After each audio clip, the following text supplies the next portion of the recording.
I should also mention my blender has been out of warranty for a few years now. I've had this for like over 10 years. So I don't necessarily recommend this if your blender is brand new, but mine is very much not brand new. And so it's worth the risk for me. If you're not in the same situation, maybe it's not worth the risk.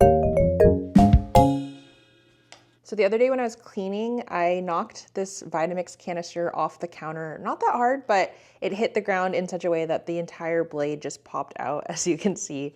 This is not what a Vitamix container is supposed to look like. So I was really lucky because a friend of mine had an old container with blades that didn't work. So he bought a completely new container, gave me his old one so that I could use the canister and then swap in my blades because it was only the canister that was broken. So I got his blender and I was about to, fix it. And then I saw that you need a special tool to pop out the blade and it's $10 and I don't know, I'm cheap. So I didn't want to pay for that. So I'm going to show you how I popped off the blades without using Vitamix's like proprietary wrench that they sell, because also who needs more plastic waste? Obviously do this at your own discretion. I'm not the manufacturer. So if you break your blender and it's not replaceable, I'm sorry, that's, proceed with caution, but it worked for me.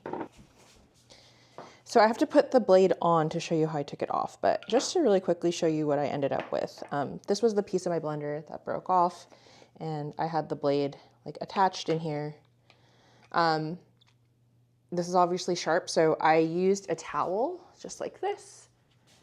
And this one was pretty easy to get off because there's no blender here. So I was holding the blade and I was able to just twist it off. But for this canister, which is the one my friend gave me, it was harder to get out because you see there's like this rim here. So it makes it challenging to get your hands in there. So I'm gonna put this back in so I can show you how I took it out. I just gave it a nice deep clean with some baking soda.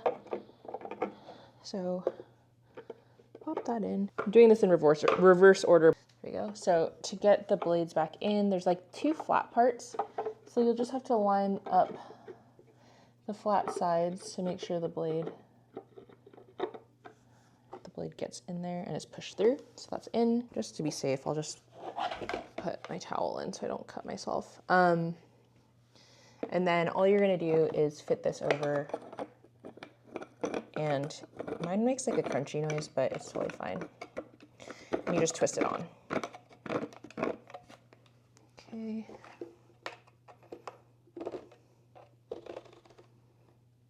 Make sure it's pretty tight. So that's on there. So again, normally there's a wrench that goes in here and kind of like fits in and, takes this out. But really all you have to do is get a screwdriver. I've never taken the tag off of this one and it works fine. But if you just wedge a screwdriver across like this, so lefty loosey, right? So I'm gonna be turning like this way. So I want the end that's furthest away from my hand to be on the edge that I'm actually gonna be putting like force on. So like this. And then I just carefully, I'm gonna kind of like support the whole canister and just give it a nice push and it'll dislodge.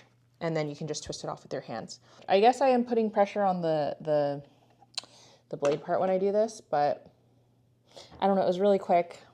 Seemed to be okay. So we'll see how it holds up, but I thought someone else could benefit from this. Again, do it at your own risk. Try it out. Let me know what you think.